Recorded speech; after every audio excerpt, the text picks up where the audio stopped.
Bloomberg Audio Studios. Podcasts, radio, news. This is Bloomberg Daybreak Weekend, our global look at the top stories in the coming week from our Daybreak anchors all around the world. Straight ahead on the program, a look at some key inflation data in the U.S., how it may impact the Fed's next move. I'm Tom Busby in New York. I'm Caroline Hepker here in London, where we are focused on a UK asset slump and what may come next.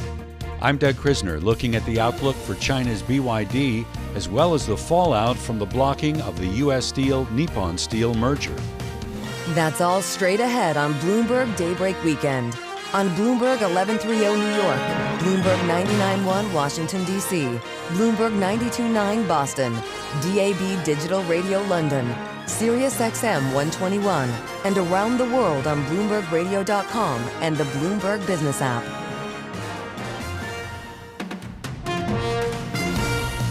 Good day to you. I'm Tom Busby, and we begin today's program with a slew of economic data in the U.S. Consumer Price Index, the Producer Price Index, retail sales, all for the month of December. How will all this data impact Fed policy? For more on how all this data may impact Fed policy, we're joined by Edward Harrison. He's the author of Bloomberg's Everything Risk newsletter. Well, Edward, for the first FOMC policy meeting of the year, the Fed has a lot to consider. But let's start with what we know already. The data we got this past Friday, a very unexpectedly strong December jobs report. How many jobs added, the unemployment rate moving down. What does all that mean? Yeah, Tom, good to talk to you. I think what it means is that there's a lot of uncertainty about where inflation is headed. You know, the narrative in 2024 for the large part of the year had been that inflation was headed down inexorably towards 2%. That's the Fed's target. But now we've stalled at this level that is too high. For instance, the data that come out this week in terms of the CPI, we're expecting to see a number like 3.3% taking out volatile food and energy, 2.9% overall. That's well north of where the Fed wants it to be. And so as a result, we're in an indefinite holding pattern. The Fed is not going to cut rates any further from here. Well, so the Fed is seeing all this inflation data coming out. That is their big focus now. The job market, less of a worry. We've seen it decrease a little bit, but still very strong. What about retail sales? Some other data we're going to get. Yeah, you know, I think it's an interesting question in terms of, you know, we get 3 days of data with PPI, CPI, retail sales. I would say that of the three, it's the CPI that the Fed's going to focus on and that markets are going to take a cue off of. Retail sales is, you know, the number is actually going to be, is expected to be lower than it was in the prior month.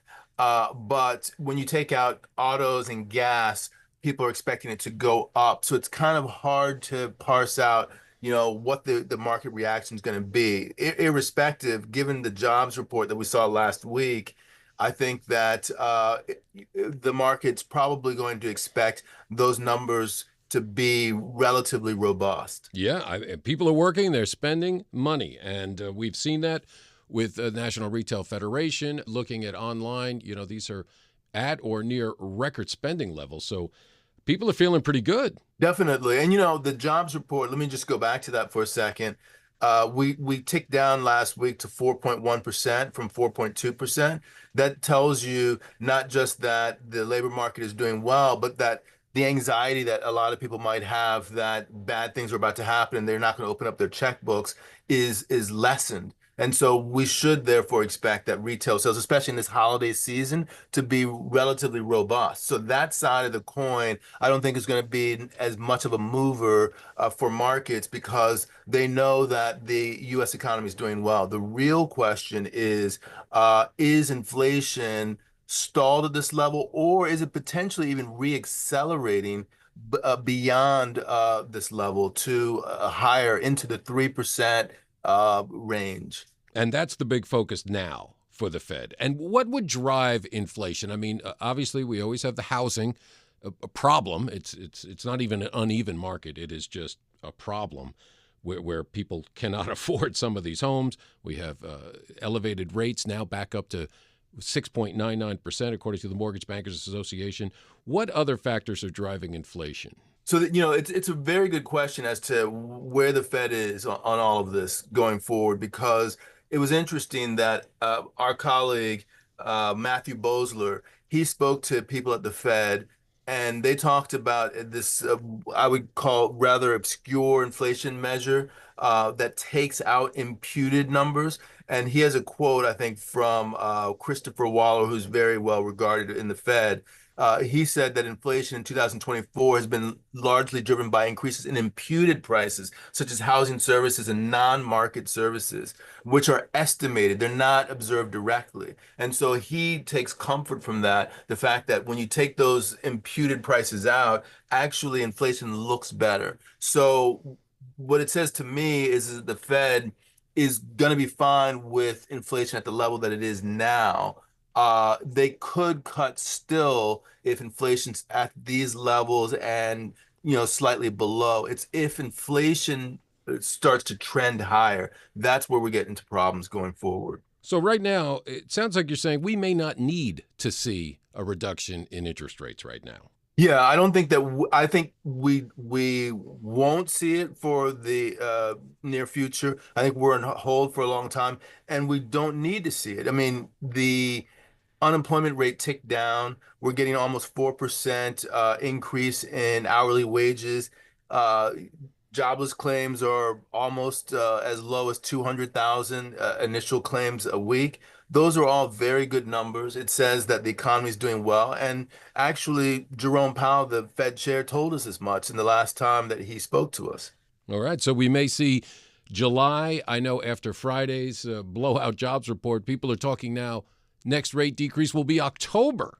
Exactly. October is the new number. And don't be surprised if eventually, especially if we get any negative data on inflation, that the market starts thinking maybe they pause for the entirety of this year. And that's going to be very negative for interest rates at the long end of the curve, also for mortgage rates as well. Well, our thanks to Edward Harrison, is the author of Bloomberg's Everything Risk newsletter. We move next to the new earnings season, kicking off later this week. Some of the nation's biggest banks reporting their fourth quarter results. JP Morgan Chase, Goldman Sachs, Citigroup, Wells Fargo kicking things off on Wednesday. And for more on what to expect from America's biggest lenders, we're joined by Allison Williams, Bloomberg Intelligence Senior Analyst, Global Banks and Asset Managers. Allison, thanks for joining us. So what are you expecting to see starting this Wednesday? So there's three areas of focus with the earnings this week. First is the regulatory outlook. Second is the earnings impact of the macroeconomic outlook. And finally, what is the outlook for the capital markets momentum? And while the regulatory outlook is the most important structurally, we expect that we're going to get the least amount of new or helpful information on that front, while we expect the banks to probably provide the most bullish information on the latter point, the capital markets momentum. And so let's take each of these in turn. To begin with, the big six banks are up 15 to 25% in the past few months, and that's largely fueled by sentiment. Estimates are up. They're up about 2 to 2.5% for 2025. So some of it is the better capital markets outlook, as well as the economic and monetary policy outlook. But it really is, I think, the structural regulatory optimism that's boosting these banks. From our standpoint, we do expect relief in the form of lesser new regulation in the coming years. We also expect relief from a watered down and perhaps pushed out Basel III rules, as well as antitrust scrutiny lessening under Trump. But we think that specific issues like Wells Fargo's asset cap, this is something that we don't expect to see a political benefit to. The bank is working through its issues, and it has to show specific progress against a sort of a set plan for the bank, and they still have some work to do. So are you expecting these regulatory changes to start on day one of the new administration? We are not. And in fact, our view is really just that we're going to get less new regulation. So it's not going to be anything that we see day one or in the near term. And in fact, our view is just that things like Basel III could get pushed out further, and that's really the benefit. Similarly, with antitrust scrutiny, it's really just that we'll see less action, not necessarily new or immediate action. And so turning to the economy and monetary policy, we expect that charge-offs tick up, but in general, client trends are healthy, and we think the outlook for both net interest income and charge-offs are supportive for profitability for 2025. Of course, card will continue to lead on loan growth, and because fourth quarter trends tend to be the seasonally strongest quarter for that business, we'll have lots of positive commentary there. And so it's really those equity fees where we may see a sequential increase. We also think that we may see an increase in the M&A fees. That's an area that we are bullish on for 2025, not only because of the antitrust scrutiny, but we do think that getting past the election and in this current interest rate cycle, that there is a little bit better sentiment among CEOs, and that will help to fuel some activity. Let me then ask you about the Federal Reserve signaling fewer rate cuts this year. And after this Friday's jobs report, it looks like a lot of Wall Street is betting on the next rate cut, not until October now.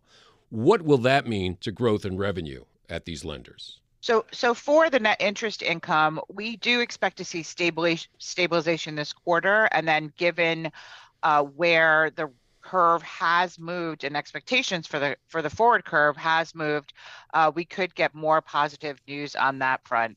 In particular, we're looking to JP Morgan, who has sort of returned to this positive cycle of beat and raise. Estimates have been rising into the earnings for that bank following bullish guidance in December, but still there could be some room, we think, for them to beat and raise again. And net interest income guidance is a focus for that bank, but really for JP Morgan, what we're looking for is to see continued leadership in their overall profitability, just helped by the execution at that bank, as well as some of their leadership positions. Our thanks to Allison Williams, Bloomberg Intelligence senior analyst, global banks and asset managers. And coming up on Bloomberg Daybreak Weekend, we'll focus on a UK asset slump and what may come next. I'm Tom Busby, and this is Bloomberg.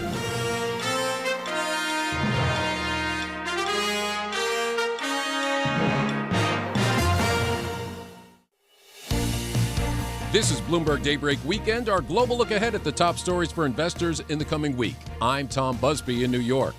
Up later in our program, we'll break down what lies ahead after President Biden's decision to block Nippon Steel's acquisition of U.S. Steel. But first, back in 2022, the UK's gilt market was plunged into crisis, sparked by the now infamous mini-budget of then UK Prime Minister Liz Truss. Now, 2 years on, investors are concerned the country could be on course for another collision with the markets. Can the government assuage their concerns? For more, let's go to London and bring in Bloomberg Daybreak Europe anchor Caroline Hepker. Tom, we have seen a tumultuous week in UK bond markets. Over the past few days, long-term UK borrowing costs have soared and the pound has fallen, a rare combination that can signal investors have lost faith in the government's ability to keep a lid on the national debt and control inflation.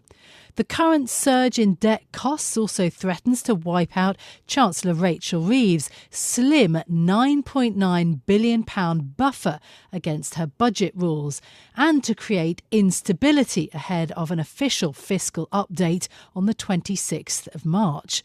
For investors, it all makes for a precarious state of affairs. Ava Sun Wai, a fund manager at M&G Investments, says that investors are concerned. I think what's looking different in the UK is that they have very little policy room to move. We know that borrowing is near record highs and we know that taxation is near record highs. And so it's very much a situation of the Labour Party needing to be a bit creative in terms of where they get this extra revenue from. And looking at valuations over the last day or so, we are pricing in very similar levels to what we saw in 2022 and a Truss backdrop. And of course, that was driven by unfunded tax cuts and more fiscal recklessness, but now we're looking at potential austerity. So we are looking at very different backdrops, but very similar gilt pricing. That was Ava Sun Wai from M&G Investments speaking to me and Stephen Carroll on Bloomberg Radio. The government has offered reassurances, the Chief Secretary to the Treasury, Darren Jones, pointing out that UK gilt markets continue to function in an orderly way. And Bloomberg reporting that Rachel Reeves will prioritise public spending cuts over any tax increases if it indeed comes to that. But the fate of the UK's debt market is something I've been discussing in more detail with Bloomberg's chief UK economist Dan Hanson ahead of fresh inflation data coming in the next few days. There's been an awful lot going on, hasn't there? And I think really the driver of all, well, there are two drivers really. One is global inflation concerns, and in deep integrated global markets, the UK is a small player. So what happens in the US matters for the UK. So, we import a lot of what goes on in US markets, particularly in the gilt market. So that's the first thing. The second thing, I think, is that there is this ongoing concerns, I think is the right word, about the UK's fiscal position coming out of the budget on October the 30th last year. And the uncertainty about what Chancellor of the Exchequer Rachel Reeves will do about it in what is being called the spring forecast, which is on March the 26th. Reeves has been quite adamant, at least up till now, that there will only be one fiscal event per year, or one event where spending and taxes are changed, I should say. And the hope was, at least Labour's hope, or the government's hope, was that they wouldn't have to make any changes to fiscal policy at the upcoming statement. As things stand, it looks like they will have to make some changes. So there's been an awful lot going on, but it keeps us busy. So, but I think the key thing and the most interesting thing, at least for us, has been the shift in borrowing, the expectations around borrowing costs in the UK. Yeah, and so this is the gilt markets. Also, though, to pick you up on that point around inflation, we do get inflation data out in the days ahead. How are we thinking about that, the stickiness of inflation here in the UK, and therefore what the Bank of England has to do? Yeah, so I don't think it's going to tell us anything we didn't already know. I think it's, if you sort of put the numbers together, we're looking for a modest rise from 2.6 to 2.7. I could see it coming in at 2.6 as well. I mean, if you really want to get into the minutiae of the numbers, there are a lot of volatile categories that can affect the CPI in December, one of which is the price of air travel. A lot depends on when the ONS collects the data. So there's a bit of uncertainty around the number, but the big picture, as you've rightly said there, is that it will continue to signal sticky inflation. A 2.6 print or a 2.7 print would be above the Bank of England's expectation that it had in its November forecast. So bringing it all together, it's going to continue, I think, to just sort of support the view that the UK has this, not special inflation problem, but has got a persistent or sticky inflation problem. And if you look at the outlook for this year, it's unlikely that inflation is going to drop much below where we are now. It's probably going to oscillate somewhere between where we are now and 3 or perhaps a touch above it. So we're going to be in that range, which clearly isn't 2%. And therefore, interest rates in the UK may remain higher for longer, and therefore the pressure on the government and government finances would remain. In terms of what the Chancellor needs to say, what would convince investors? What do you think markets want to hear right now? Well, I think the answer, this problem is, going back to the answer to my first question, there's a global element to it, which is very hard to fight. It's very hard to do something about that. But there is a UK-specific bit of it as well, and that is that stems predominantly from concerns about fiscal policy. So the remedy has to be around fiscal policy, and the question is, how do you rein in borrowing? And there are two ways of doing that. One is you raise taxes, the other is you cut spending. And it sounds like the noise is coming from the government, at least. It sounds like that cutting spending is going to be the way the government goes to bring things back, sort of steady the ship, if you like, to put it. Because at least when you think about the budget and the backlash to the rise in taxes that we had, it seems very unlikely to me that they will raise tax further because of the backlash to the rise in payroll tax that we had, and also because of the manifesto or commitments that were made during the election that income tax, employee national insurance, not employer national insurance, employee national insurance, corporation tax, value-added tax, none of those things will rise, and they account for upwards of 70% of the tax take. So it's very difficult to see how they would go near the tax base again. It feels like they'll go for spending cuts. What are the risks of stagflation for the UK? I think they are, in the near term, we're sort of back where we were sort of in this sort of 2022, 2023 period. Obviously, the inflation picture is completely different. We had sort of 11% inflation in the UK. I know we're above target, but it's very different at 2.6 compared to 11.1, which was the peak. So that's the first point. But on the other side of the sort of stagflation story, the jobs market does look like it's loosening now, and it's looser certainly than it was in 2022, 2023, and it is loosening. You know, the Bank of England said at its December meeting that the labour market is in balance. So sort of any further loosening from here means there's spare capacity in the labour market. Unemployment is rising. That presents a really difficult trade-off for the bank, because you've got this inflation picture, you've got this potentially weakening labour market, and the bank is charged with targeting inflation. It doesn't have a dual mandate like the Fed, so it can't lean on one side of another side, or the second part of the mandate, if you like. So I think it's going to be a difficult period for the bank. My thanks to Bloomberg's Dan Hansen, our chief UK economist. Well, while Rachel Reeves and the government grapple with their response, the Chancellor may not have much time as business leaders grow increasingly frustrated. Neil Carberry, the CEO of the Recruitment and Employment Confederation, says that patience is running thin in the wake of October's budget changes. Well, look, the fiscal position is really difficult, and it looks really difficult going out year after year from here. The ability of the UK to do long-term economic policy making is what's at issue here. I think this government coming to power has tried to move more in that direction. As you say, there's a long run to judge it, but I think we need to see more of the tough choices fronted up in the open, rather than pushed into the background. We mentioned that your survey is scrutinised by the Bank of England. How much of a headwind are interest rates at this point? What are you hearing from your members about traders' expectations that the BOE is not going to go nearly as far as some had expected at least 3-6 months ago?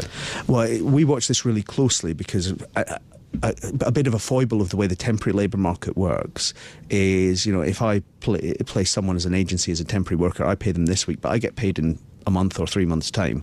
So effectively, I'm acting as a short-term bank for clients, and clearly, therefore, temporary labour supply is a lot more expensive now than it was 5 years ago. What we definitely think that the capacity of the temporary labour market to supply and to meet the needs where companies may be sitting back a bit and going permanent, not confident about creating permanent jobs, is being affected by cost of capital, and we think that's happening on investment decisions inside client businesses as well. What do you really think that the government has to say this week to people like you, to the businesses that you speak to? I think there has to be a real opening up on the next year to 18 months. What are you asking of business, and how are we moderating that? Because if you look at things like the Employment Rights Bill, that's coming up time and again as a potential threat in our world, in the labour market, and yet it's unformed at the moment. We need government to give commitments to things like protecting the gig economy and flexible labour in the 0 hours contract rules, because right now a lot of firms are saying, well, I'm not hiring permanently because I don't have the confidence, and I'm now not hiring temporary because I don't know what happens in that world after the bill.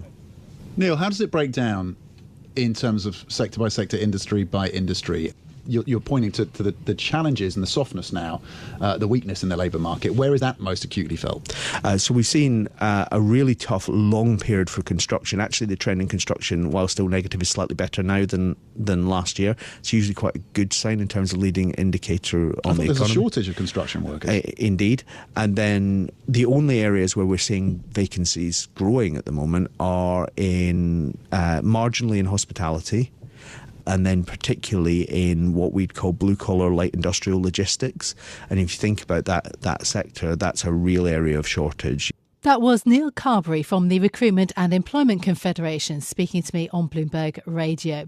The UK has been among the hardest hit by the rout in global bond markets. Will continue to follow investor concerns and the speeches planned by the Chancellor in the coming weeks. I'm Caroline Hepker here in London. You can catch us every weekday morning for Bloomberg Daybreak Europe beginning at 6 a.m. in London. That's 1 a.m. on Wall Street. Tom. Thanks, Caroline. And coming up on Bloomberg Daybreak Weekend, we'll look at what lies ahead after President Biden's decision to block Nippon Steel's acquisition of U.S. Steel. I'm Tom Busby, and this is Bloomberg.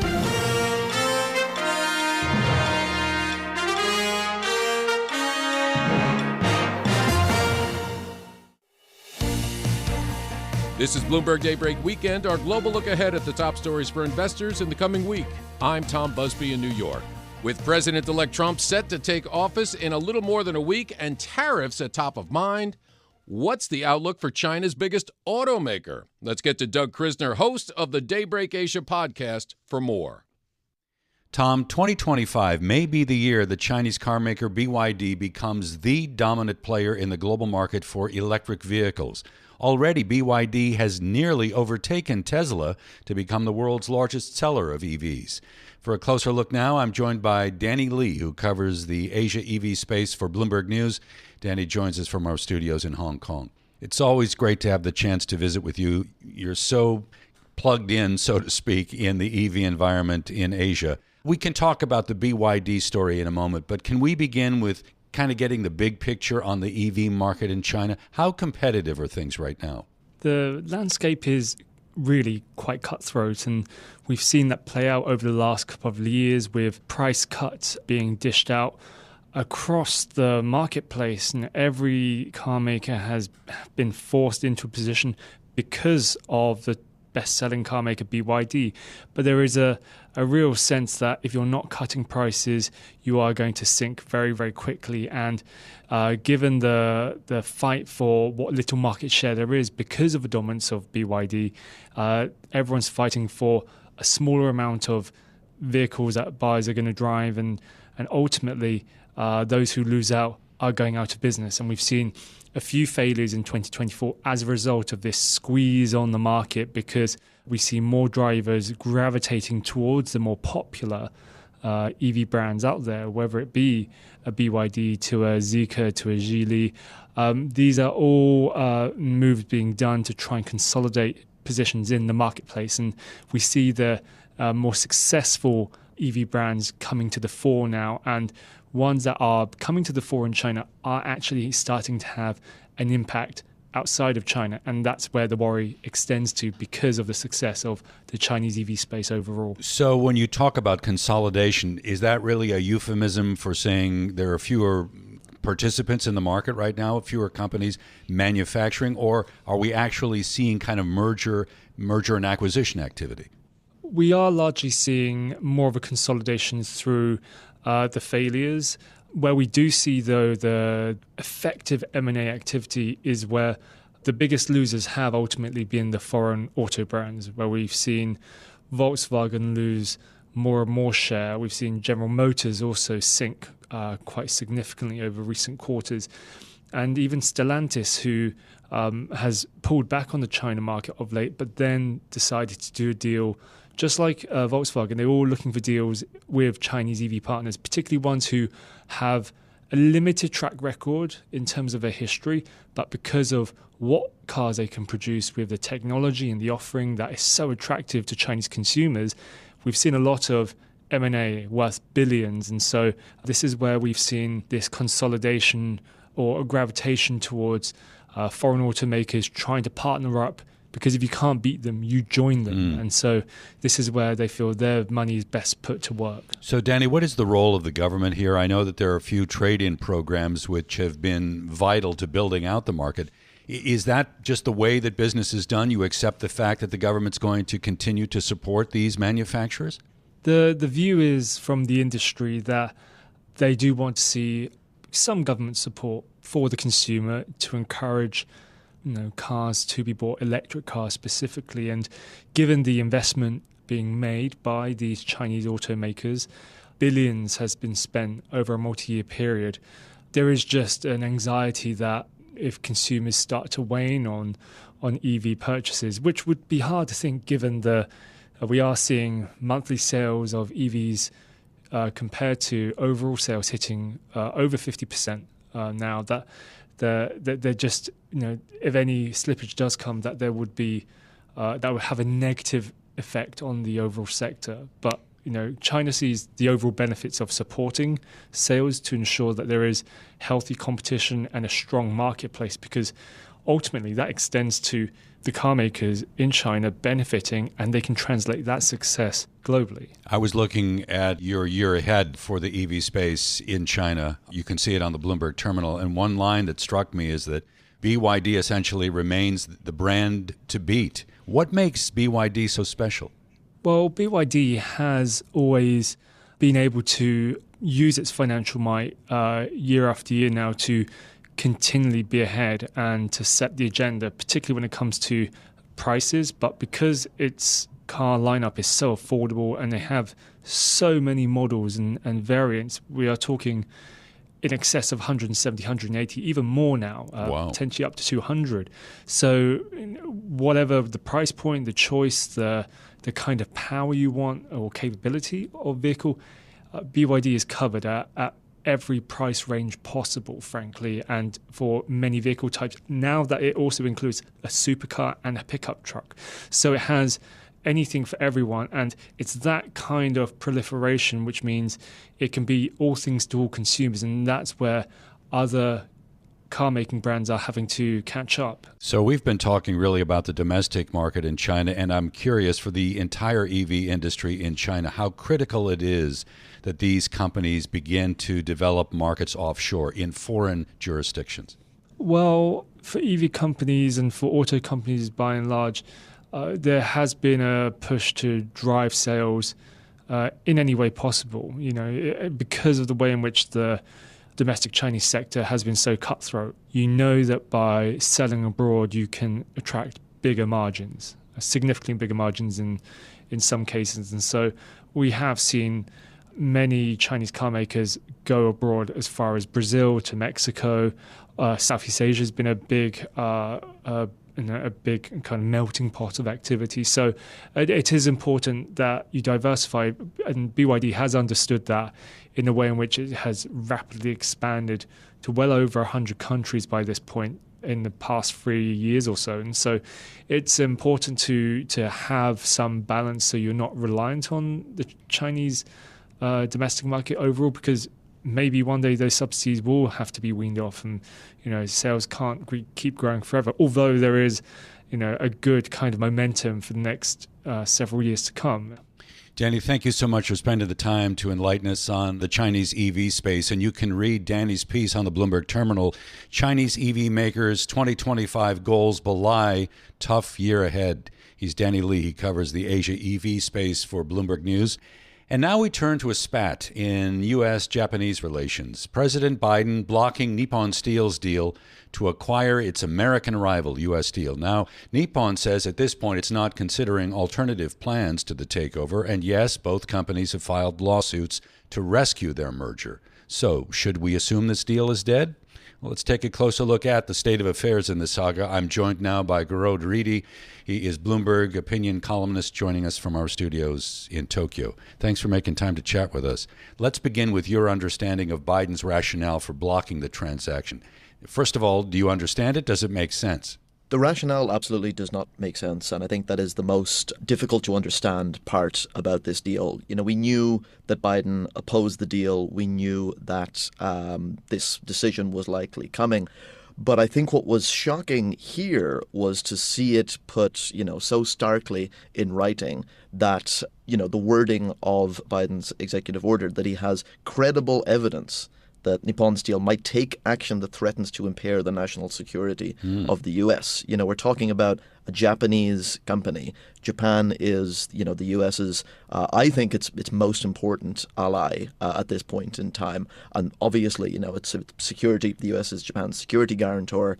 To say that a company based in Japan presents a national security threat to the U.S. just doesn't make any sense at all. I find it particularly interesting because from what I read, many people who advise President Biden were actually in favor of this deal, and they wanted him to kind of give his blessing, to give his approval.